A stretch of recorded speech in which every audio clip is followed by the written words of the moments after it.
Crime Curious is a true crime podcast that takes an in-depth look into real cases through the lens of a trained investigator and former prosecutor turned judge. If you are sensitive to expletives, anatomical descriptions, and accurate descriptions of crime scenes, this podcast may not be suitable for you.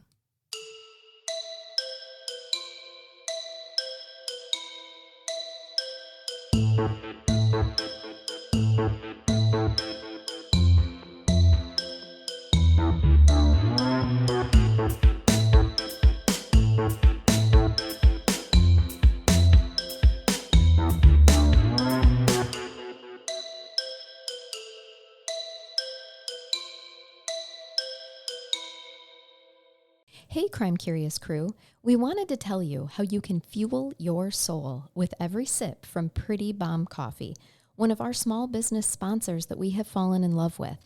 Welcome to a coffee experience born of service, heart, and bold Pacific Northwest flavor. This veteran-owned, woman-run, and faith-based small business comes with a mission: craft clean, delicious energy for life's everyday moments. After 22 years in the Air Force, one of the founders of Pretty Bomb Coffee brought his devotion home, where he supports his wife's dream to serve up more than just coffee. They serve purpose. The beans are roasted in small batches by a family-owned roaster in Washington State, blended exclusively for Pretty Bomb Coffee to deliver rich, bold flavor with smooth character in every brew. Every cup tells a story. They skip the artificial stuff, and they keep it real with plant-based, dye-free ingredients, whether it's a velvety espresso or vibrant, all-natural energy drinks. You'll taste the difference and feel it too. You can choose your grind: drip, espresso, French press, or whole bean. Available in 12-ounce and 16-ounce bags, shipped straight to your doorstep. Or you can stop by one of their 2 locations in Gaffney, South Carolina, where the coffee's hot and the welcome's even warmer. Because coffee should do more than wake you up, it should make you feel good. So visit prettybombcoffee.com for their online shop and physical locations, and use code BOMB10 for 10% off your first order. That's www.prettybombcoffee.com and use code BOMB10 for 10% off your first order. Welcome to Crime Curious. I'm Charnell. I'm Megan. And Brain Bath Jason. Hi, Brain Bath Jason Hi. and Megan. I'm squeaking, I don't have anything that makes shaking, noise right now. There you go. rattling and and rolling. There's all of our gree-gree, some of this juju. The voodoo doll makes noise. Oh, I got her. She does, rattle her. Oh, Nice. so cute. It's a good, solid rattle. Oh, how are you guys doing on this fine Tuesday evening? Fucking PG. I know. The conversation that we just had, the debriefing, that we just had for the past 20 minutes. When we come in studio, you guys, it's always after work or on a weekend. Sometimes we record on the weekends, but as of late, it's been after work, and we just decompress. It only took 30 minutes to hit record this time. Yeah, It's way less than sometimes. Yep. We've been here an hour or longer before we've been like, hey, someone hit before record. we're ready to hit record. Yeah. But welcome. This is a nice, safe space where we're going to tell you a story today. And it's a survivor story. Thank God. Yay. And So much better than last time. there's Yes. all the times, so much better than all of the times, that's for sure. Oh, there were some gnarly cases last week that we covered. Well, on that general audience episode that you all have had the chance to listen to now, the individual who recommended that, who we didn't name because she didn't give us permission, sent a message on our Facebook thanking us for doing her case, and then followed up with, "And tell Megan I'm sorry."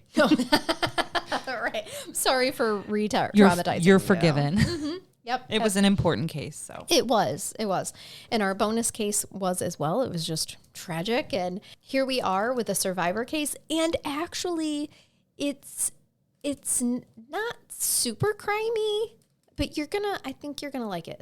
It's a good What case. did they survive? No one tried to actually kill anyone in this one. So they survived So life? they just got by. They just got by. You're right. Is It's this actually- the story of us? It's right. Oh gosh. It's Thus, fine. So far. Everything's fine. We're so all fine far. here.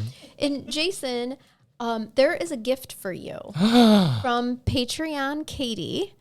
Should I go get it? that is. Could have told me this before we sat down. I know. We're staring For the third time. We're when I staring. got up twice. Sorry. We're staring at the box. Don't open the box. What's in the box? I forgot to give it to bring Charnel's it never across. seen that show. I guarantee you. What That's show? not up her alley. She's seen 7. The movie 7 with Brad Pitt. Oh yeah. Oh, yeah. okay. I don't remember that line, but I've seen it. Well, it's a So Remember that line. pretty this important is from part. Patreon Katie because Katie sent us 2 mugs. The Don't Go Bacon My Heart, Right. and I couldn't if I fried. She had to send you your own. You'd probably okay. Yeah, you don't have your. It's got my face on it. It does. Oh my God, his face. It has Jason's face on one side, a raccoon on the other side, and in the middle it says, "I'm just a feral scullery maid," because you said that on the show several episodes ago. That We were discussing what a specific old person was, like their title, and you said, "Is that like a scullery maid?" Yep. And then we determined that you were a feral scullery maid, and so now you have a mug that declares it with your face. That's fabulous. And a raccoon. I'm glad she didn't make him one from when we referred to him as a wart. Oh yeah, no kidding. This one. It was all in love. We said that you're the type of friend that grows on you like a wart that you just become fond We're going to have of. to take a and poll on you our don't wanna Facebook get page rid to of. see if anyone else thinks that that's a compliment. It was the way we said it, my friend. We're just like, at first he grows on you like a wart, but then you don't want it removed because you'd miss it. Right. That's what you are in our Hold your life. sock out. Doesn't want a wart removed. I don't know. Some of them aren't malicious. How about I can't even think mole. of a birthmark, a Yeah. beauty mark? Yeah, you didn't but say beauty mark. we didn't. You said But that's wart. what for I some meant. reason You we said said wart. wart. I meant beauty Like mark. witches and frogs, wart. I stand I by meant what Cindy I say. Crawford. Just the word itself emits awfulness. Not all warts Wart. get removed. I'm just saying it's okay. Who was responsible for the mug? Patreon Katie. Thank you so much, Katie. It's beautiful. I love it. It is. I knew that you would, and I owed her an apology because, to be honest with you, I received it in the mail before your wedding, and I forgot to bring it to that recording, and I'm sorry. Forgive me for who I am as a forgetful person at times. I only have a couple of things going on in my life. I don't know what that would be like for someone to have to deal with. You're hardly busy at all. I know. I seriously, I have all the free time. But anyway, about this case. Yes. It took place in 2014. Okay. Seems like yesterday. I know. To be honest with you, when I first was researching this, I was like, oh, everybody's going to remember this. This wasn't long ago. It's And then I'm 11 like, years ago. shit, bitch, that was 11 years ago. So in August 2014, 4-year-old, and some reports say 3, some say 5. So apologies in advance. I went with the middle Early adolescent. because a lot of reports said 4 as well. Okay, he's just so you know, Katie. He's already using his mug. He poured his water in it. Figure it makes less noise than slurping out of a bottle. Until you suck it out of that mug. Exactly. We apologize. That serves you right. You're being punished. Stuff. Just so people know, that is what you sound like when you drink your coffee. By the way. Anything. Anything. Anywho, okay. So 4-year-old, we're going to go with 4. Okay, because that was what I found more predominantly. When Karina, Chikitova, and yes. Are you okay? Cheeky. Yes. Yes. I still had a little something going on, and then she said cheeky, and I just started laughing. We are, this is a Russian Sorry. case. Okay. Yep. Is So, that a common Russian? and before, Chikitova, before anyone freaking ats me, not only did I Google Translate everything, and did the pronunciations, I spelled them phonetically in my notes. So anything that you hear is regional vernacular, and I don't want a bad review. I'm not Russian. I'm pretty Okay. sure of everything that's happened so far this episode, that's the one that's going to get the bad review. You're absolutely right. We can say some of the most off-color things, and people are like, she mispronounced Chikitova. Right. But I like it when she says, Right. Exactly. Can say I edited that for the general public. I can drop an MF or like Samuel L. Jackson, and everybody's like, this is normal. But the minute that she mispronounces the name of a lake that someone lived on, You should do it with an accent. Do the whole episode with an accent. if only I had practiced that This would make it more entertaining. But anyway, here Karina is. She was spending the day like she did any other on that August 2014 day. She enjoyed a hearty breakfast of aldrua, a traditional Russian pancake, and spent the morning playing with one of the many puppies that lived outdoor of her house in the tiny village of Olom. The village that, by the way, is home. It's a very small village. It only is home to a handful of families. It's a very old village, is my understanding. The cold subarctic region is surrounded by forest and swamps, and the nearest city is over 40 miles away. I almost said 40,000. That was going to be a bold-faced lie. It's on the other side of the world. It is. So far away. So far away. No, 40 miles away. And generations of family have grown up here, and many of the residents in Olom are elderly. It's a rural area. It does not have many of the modern luxuries that we take for granted, such as cell phone signals and even roads. Okay, so picture it. Picture it, Sicily, 1969. Thanks, Sophia. Yeah. Now, Karina's mother was busy doing her chores in the hayloft, leaving her in the care of her grandmother.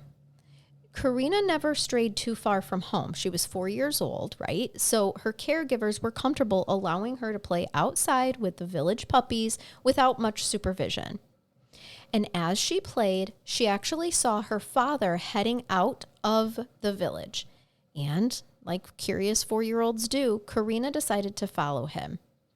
She tried her best to keep up with her dad, but of course, her tiny steps of her little 4-year-old feet were no match for the big strides of her father. What we can surmise is that eventually she must have lost sight of him because her dad had actually got into a truck. He left the house in the little village and walked to a road and got in a truck. So remember, he didn't know she was following him. No, Dad had no idea that 4-year-old Karina was following him. Grandma had no idea. And Mom had no idea that Karina was following him. But remember what I said, that in this village, there aren't really roads. So you have to traverse through some woods to actually meet the nearest road. And that's what he had done. And she followed him. So he gets in the truck. She's clearly not with him. And she finds herself in the remote wilderness. Now, meanwhile, Karina's mother and her grandmother did not meet up until that afternoon. So they each think that the other one has the child. Okay. Grandma figures, I don't see Karina. She must be with Mama. Mama thinks, I don't see Karina. She must be with Grandmama. Once they convene that afternoon, they discover that she's not with either of them. And they don't panic, really. They think, well, she must have went with her father. There's a third caregiver possibility here. Neither of them could know that what's actually happening is Karina is lost in the Siberian wilderness. Now, despite it being summer in Siberia, the nighttime temperatures do drop below 0. That's an important piece. In some reports you're going to read, if you decide to look this up on your own, that her father and her mother lived apart and they let her walk through the Siberian woods to each other's houses. And so it took days for them to realize that Karina was not with one or the other. But I do not believe that to be true. From articles that I was able to translate to English, but then also other articles that were in English, it was only one news report that I found that. All the other news reports, including the ones that were in Russian, are the story that I'm telling you. Okay. That I don't have any reason to believe that Mom and Dad were separated at all and lived in 2 separate houses, and that they let this 4-year-old, like Little Red Riding Hood, going back and forth in the woods. That's exactly what I was picturing. Yeah, this is like a Russian version of Grimm's fairy tales. Yeah. This is how this seems to be starting. That's for sure. So anyway, the details of Grandma and Mom caring for her and thinking that she was with the other, and then them thinking, well, maybe he's with the dad. That, to me, is the correct information, truly, because that was found so much more prevalently.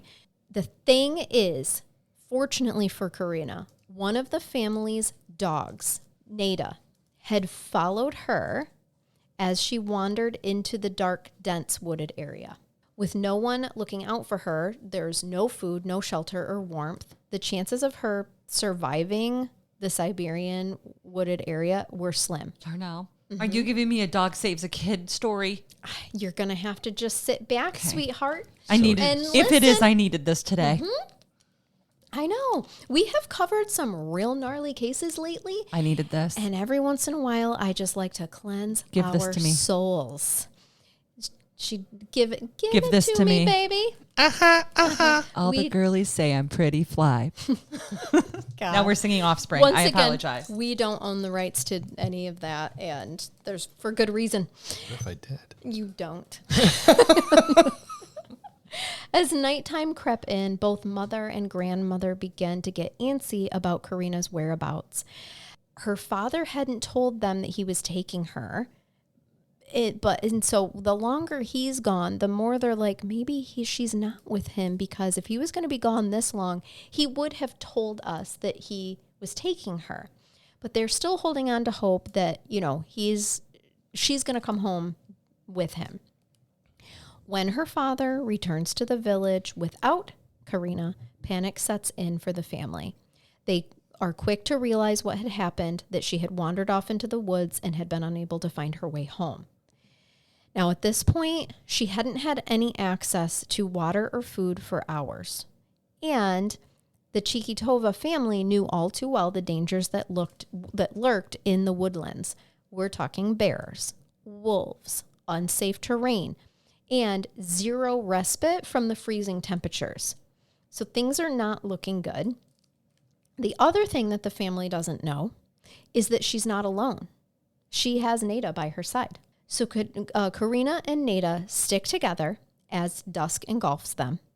Neither child nor dog knew which way to go, but miraculously they stuck together. Despite Neda's puppy-like outpacing of her 4-year-old companion's much slower steps, it is clear that the dog always made sure to stay by her side. So, as Karina and Neda make their way deep into the Siberian wilderness, the dog is what makes sure that this is the only thing that we can figure. Neda made sure to keep Karina warm. When she was tired and needed to sleep, Neda would lay down with her and let her cuddle her for warmth. And in the sub-zero temperatures, the dog's fur, of which there was plenty, was the only thing keeping her from freezing to death. I can't confidently tell you the breed of dog because I saw... Siberian Husky.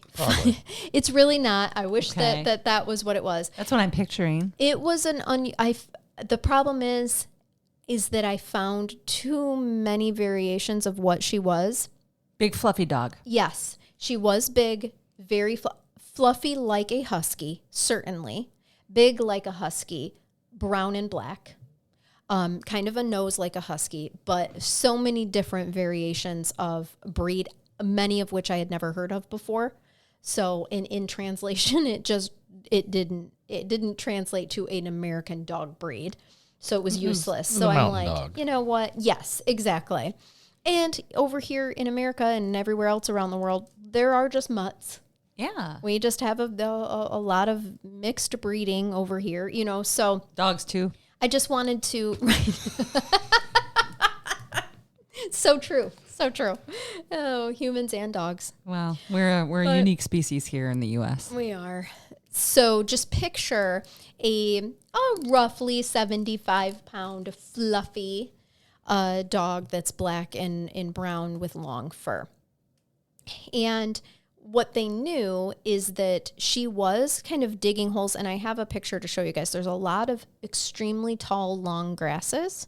And so Neda was digging holes, and Karina was laying in them, and then she'd lay with them. And that's how she would protect the child from predators at night, it truly engulfs them, and they can't be seen. That's amazing. But also offers warmth. When Karina would become hungry, she was experienced enough in the outdoors to forage for berries. She has been eating. She lives in a small village, so she has seen this happening, them living off the land, picking the berries and whatnot. So she did eat fruit to sustain herself. There are a lot of like rivers and waterways in this wilderness, this part of the wilderness that they were in. And so she did drink from, both of them did. Nada and Karina would drink from the rivers as they pass through them. Thank goodness she didn't drown. So I'm sure this dog would have saved her. I mean, Nada would have perhaps. had it. You also need to understand that aside from the extreme temperatures, the predatory wildlife, this is a swampy terrain. So the chances of her making it, the chances of an adult making it lost in this wilderness are slim to none, let alone a 4 to 5 year old. By this time, the Chikitova family had alerted authorities about Karina's disappearance, and the search team had been assembled of 100 individuals to find her. All of them were aware of the Siberian weather and the boggy terrain of the wilderness. It was difficult for them to traverse, let alone a young child. So while they're searching, the idea of finding her alive felt very unlikely to them. Helicopters scored the area from above. They were unable to get a sighting of her because I want you to picture very tall grasses. That's what they're seeing from above, okay? The search party's unsuccessful day turned into 2, then 3, then 4. Eventually 9 days pass and Karina is nowhere to be found. While most people in the village believed that it was impossible for her to be found alive, Karina's mother felt differently. Now, perhaps it was the inability for her to face the idea that her child was gone, or maybe it was just that mother's instinct, but she knew her daughter was still alive. And later in news articles, she says, as a mother, I felt that she would be found alive. Like she could feel that her child was still here. And hope finally reared its head when after 9 days for looking for Karina, Nada returns to Olam. Okay. I was wondering, because dogs have great senses of direction, when this dog was going to like lead her home. But at this point, the dog returns without the little girl. Yes. Do they know that the dog's with the girl, or do they speculate that because this dog is missing, maybe? No, because this is a local neighbor dog. This isn't even her dog. It is. It's a village dog. Right. It wasn't necessarily her dog in that moment. There's a lot of dogs. So Nada returns home, but she didn't stick around long. Soon she turned around and headed back from the area of which she came from. The return of Nada gave the search party a renewed sense of hope, and they decided to follow the young dog back into the wild. So they're optimistic, and sure enough, Nada would lead them to Karina. Although when they trailed the dog, it seemed that she couldn't really get her bearings either. Like yes. Nada's trail didn't seem probable. Like it seemed like she lost her scent a lot. Okay. So throughout this, they're like, oh gosh, should we be following her? Is this the right path? And then she brings them to a swampy area and there's no sign of Karina at all. And at this point they're like, oh man. Is she in this swamp? Yes, exactly. Is she here? There's no way she's going to be found alive. So day 10 comes and goes without any sighting of her. So did day 11. Okay? 11 days in the Siberian wilderness. Yes. Then, on day 12, in a field not too far from where Nada had led the search team in the first place 3 days prior, there was a large patch filled with tall grass, and amidst the grasslands, Karina was bundled up, keeping warm. And I have this picture. Do you see how they found her?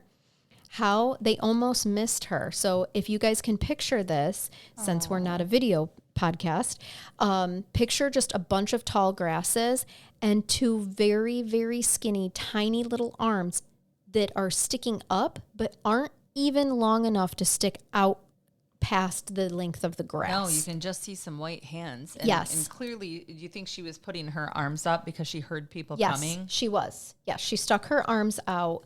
And they almost missed it. Like had they not been looking at the right time and just happened to see her little arms come up.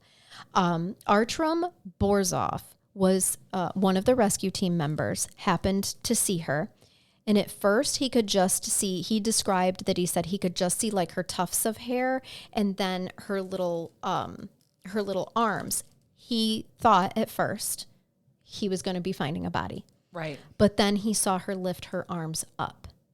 So they scoop her right up and they take her to a nearby car to get her to a hospital. And this man's interview, when he is carrying her, she's so tiny. I mean, she's 4, but now she's 12 days malnourished. And she was petite to begin with. And his interview is just so sweet because he's talking about how fragile she felt and how he was bawling. Yeah. He is picks her up and tells her that it's going to be okay. And he just starts bawling. Like he thought for sure. Can you imagine the emotional overwhelm from going from thinking that you're about to happen upon a 4 or 5 year old's body, and then there's movement and she's alive and she's fragile, but she's alive. So they give her some hot tea and they wrapped her up in a blanket and put her in a car. Now, she is barefoot this whole time. Once she is safely in the car, she did ask for food and water. And then after that, they give her some water and she realizes that she's going to be okay. Now she starts crying. Now she, it's almost like the weight of all of it hits her. And of course, she's lost weight, right? And here's a picture of one of the rescue workers carrying her. Look at how tiny she is. But she's also covered in mosquito bites. And some of them are infected. And 12 days in this swampy grassland that gets below 0 at night. But besides that, she's okay. She did spend several days in the hospital, and she was assessed to see if those 12 days would affect her emotionally and mentally. Okay, they had psychiatrists working with her and just seeing how much of this really she would remember, right? She was very, very resilient mentally and physically. She was able to tell her family exactly how she survived. And a lot of it was because of Nada. The faithful dog that had remained by her side for 9 days, kept her warm, and ensured that, the hungry wildlife never got too close to her. When Karina was reunited with her dog, or with the dog, when she was released from the hospital, instead of warmly greeting her like you would think, she actually scolded the dog for leaving her alone, asking Nada why she would leave her in the wilderness by herself. That's what she remembers most. That she was with her for 9 days. And then she abandoned her. And then abandoned her. She couldn't process that the dog was getting help for her. Right. Yes. However, as time went on, she was able to understand that the dog essentially saved her life and not only kept her warm and showed her how to stay safe and warm in these holes in the grasslands that she had dug, but also that returning to Olam and alerting the search party of her location is what saved her. This is crazy. This is a real story. It is. It is. It is. From when did this? Looks like it wasn't that long ago. 2014. 11 years. Yeah. Yeah. Yep. That dog should eat nothing but steak till it dies. Right. Following her rescue, Karina Chikitova's parents were investigated for neglect. Now, her mother, Talina, told the Siberian Times that in 2015 that she often ignored the public criticism that she was an unfit parent.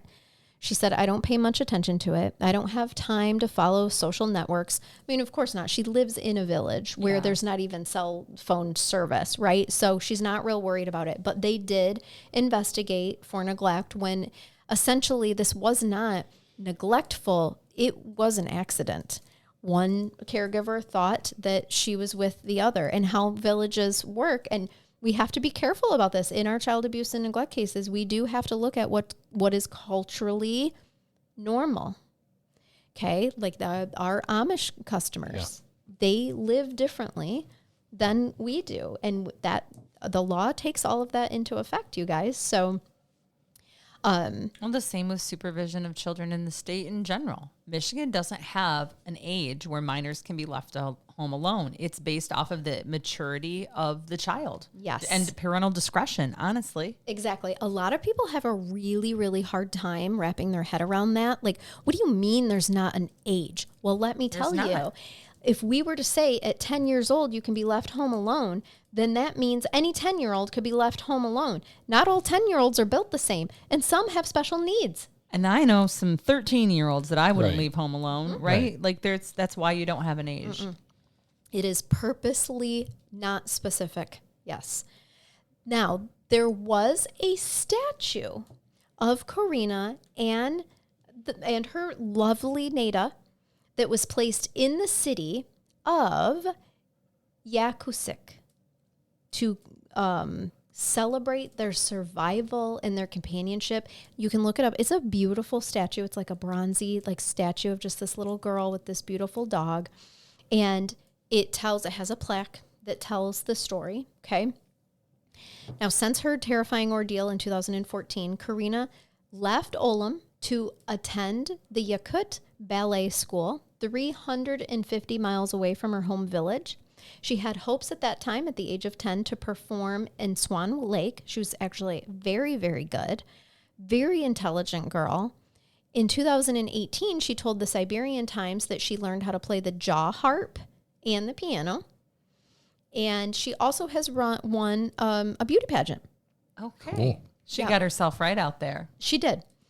Then she was invited in 2020 to Moscow to meet some top ballerinas of Russia, which she did. But since then, her dreams have changed. So her most recent interview in 2024, she told reporters, so she's about 15, 16 years old. She told reporters that she doesn't like the attention that she gets from her rescue story, and that really she would like to become a doctor. And to many people's surprise, she also admits she has no memory of this part of her life whatsoever. That doesn't surprise me. Me neither. It's been suppressed because no one wants to remember that. No. It was traumatic. Yeah. Yep. No. And at the time, she was able to tell her parents how she survived by eating the berries, sticking with the dog, but whatnot. How many But memories now, do you have from when you were 4? 4 and 5? No, like 2. Yeah. Yeah, One you or have two. a couple. I mean, a lot. You might argue that you're going to remember traumatizing ones, but Not your necessarily. little brain will try to protect you. Yep. And Yeah. Yep. But core memories will stick around. She said that her earliest memory is of first grade at the age of 7. She does remember Neda, and she does know that she saved her life, but she does not remember this specific time, these 12 days, the 9 days with Neda, anything like that. And how many of you guys have made memories out of stories that your family has told you about your childhood? Of course. Right? And so I think for her, that's really the only way she remembers anything of this. I mean, she does remember Neda, but because It's from what she was told or what she read and what. Yes, exactly. From having her story told. So I really, really loved this survival story. There is, I believe, I am so sorry because I think I forgot to make note I do of it. remember my first day of kindergarten because my best friend threw up spaghetti all over me. Oh no! Yeah. I remember a very specific day in kindergarten too, when 2 boys, one's name was Nathan and one's name was Adam. They both ate paste, but it was colored paste, and they both threw up, and one threw up pink and one threw up yellow. Nice. Wow, I remember my first day of kindergarten because the bus drove right by me.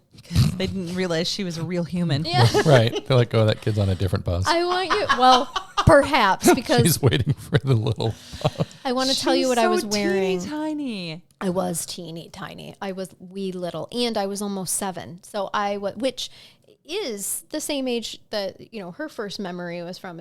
But my mom kept me at home because she just couldn't bear the thought of me not being home all day with her. So I didn't start kindergarten until I was almost 7 years old. No kidding. Yes. And you still weren't even close in size to the rest of the humans. Not even a little bit. No, I was tiny, and I was wearing. I want everyone to picture this.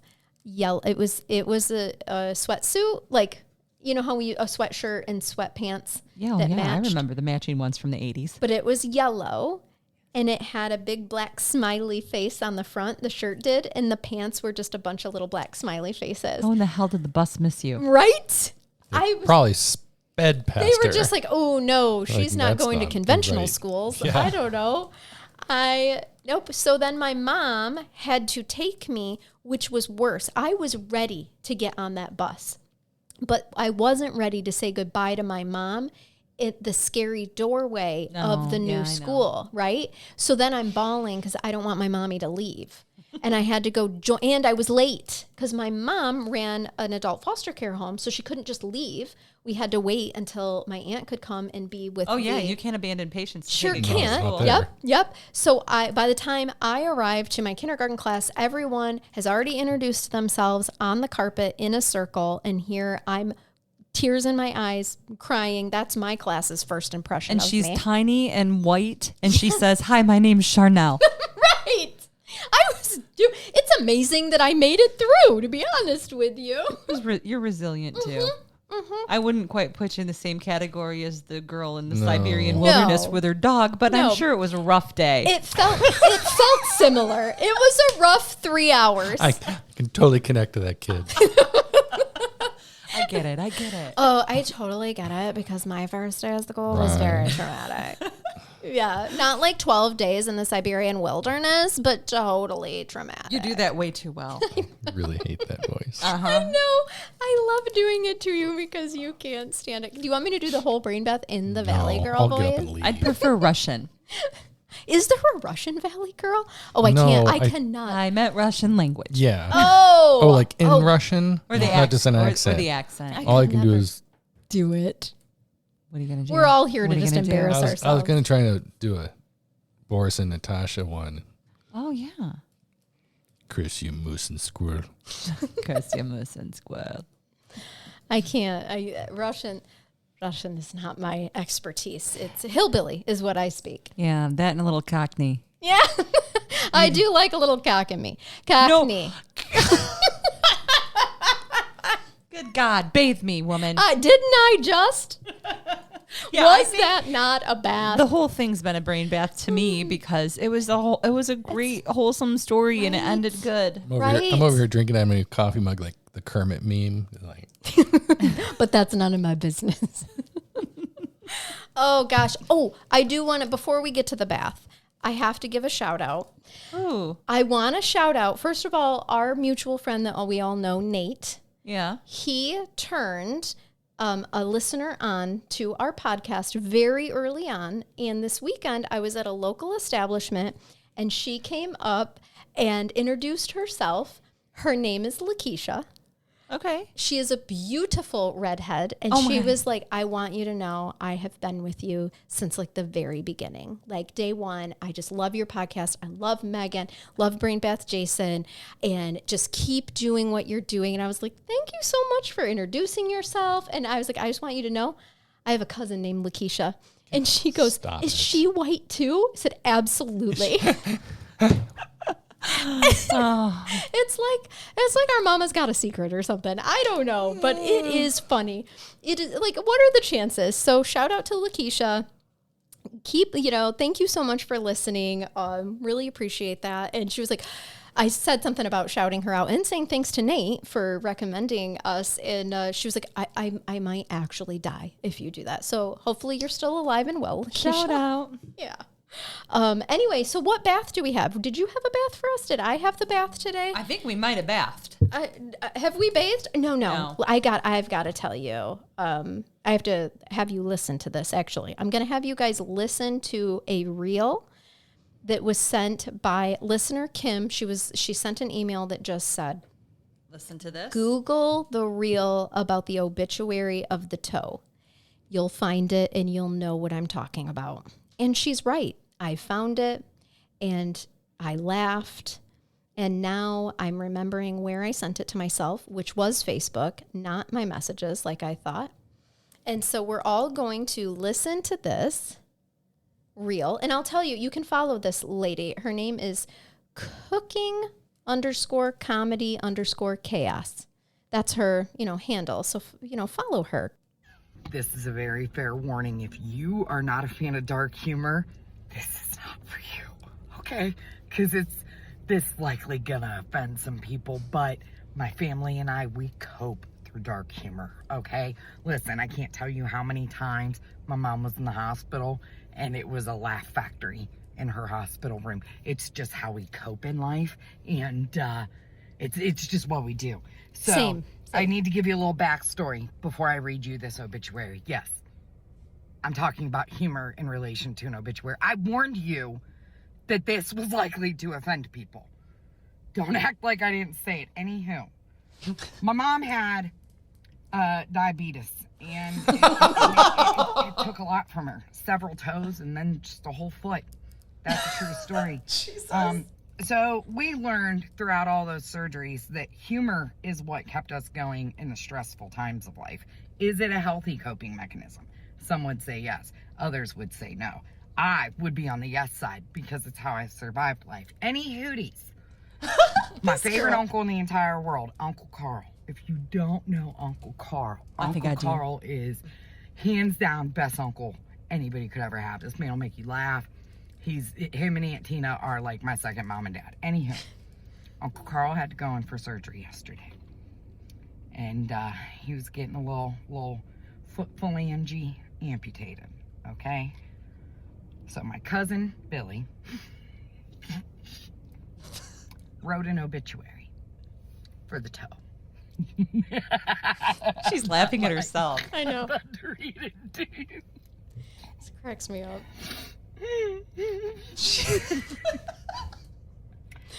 This is for Toby Eskew, and there is a literal toe meme. General? Toby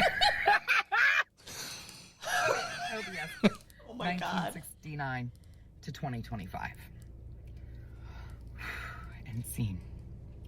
It is with equal parts sadness and laughter that we announce the departure of Toby, the second toe on the right foot, who passed on peacefully during a surgical amputation on June 10th, 2025. Born sometime in the late 60s, Toby served faithfully for decades, providing balance, the occasional stub against furniture, and unquestioned support in flip-flop season. Thank you, Toby. Toby was a quiet toe, never seeking attention like the big toe or the pinky, who frankly was always dramatic. Known for always just going with the foot flow, Toby was there for every awkward dance move, stubbed moment of silence, and early morning stumble to the bathroom. He is survived by 9 strong siblings, Oh my a God. loyal foot, and a pair of Crocs that will never fit quite the same again. He is preceded in death by his Uncle Matt's 9 toes, Aunt Laura's 10 toes. She got 5 back when she got her prosthetic. Oh my Oh my God. And great Uncle Jerry's 5 toes. The diabetes runs strong with this clan. Oh, a brief moment of regret. Laughter. I'm so sorry. No, I'm not. I'm sorry. This is fucking funny. A brief moment of reflection and wiggling of remaining toes will be held in his honor. Oh God. In lieu of flowers, the family requests you wear comfortable shoes and cherish your digits, however many remain. Rest in peace, Toby. You may be gone, but you will never be unbalanced in our hearts. And Whoops. Oh my God. it was written by Wild Bill's Funeral Home and Tattoo Parlor. Nice.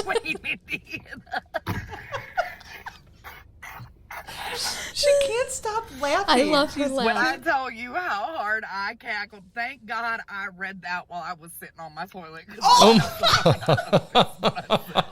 This is this chick is redneck, man. I love it. Okay, that Yes, was good. wasn't that good? That was a good Thanks. one. Rest in Thank peace, you. Toby. Rest in peace, Toby. Thank you, Kim, for that suggestion. That's all she sent me was Google the reel by obituary of a toe. You'll know what I mean. Yeah, yeah. And we do. And now I want to follow her just because I want to listen to her laugh at herself, like her cackle like that. How come? I can't cackle like How that. come all of these influencers that do reels are always sitting in a car parked in a parking lot? I wondered that someplace? too, Does 'cause it's- anybody have a home? No, it's too They embarrassing. probably don't want you to see it. Yeah, it's Okay. too embarrassing to do I it mean, in your home not too. to be judgy, but Don't be judgy. yeah. I mean, I think that people just feel safe and like alone in their Sure. car. So that's when they can be their authentic self Okay. and do the things that they do on Fair those enough. reels. Because as someone who has tried to do a video podcast before, it's awkward in your own house. And, you know, It's awkward this when is you're why alone. people make porn in hotel rooms. This is just weird to do it in your own That was home, I'm very sure. specific. Well, Right. I mean, I've heard. I haven't. You guys, stop it. I'm cutting this you went out. straight to that. Like, now I know why there weren't any rooms available at the Days Inn. Charnell, the floor booked out. Booked the whole place. Fine, I'll leave it in, but I'm just saying, those things are common. God, now people are Googling it and they're like, has Charnell from Crime Curious ever made porn? The answer is no, people. Yet. Absolutely not. Nothing that'd be on the internet, at least. Right. Desperate times, though. Oh, no, I would make people pay for that. That is OnlyFans, and it's only a backup plan should the economy tank. There you go. That's all. And it's only of my feet.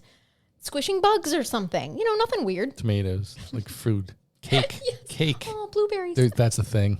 Sure, the bug thing is too. Like people watching people squish cake with their feet. That just makes me hungry.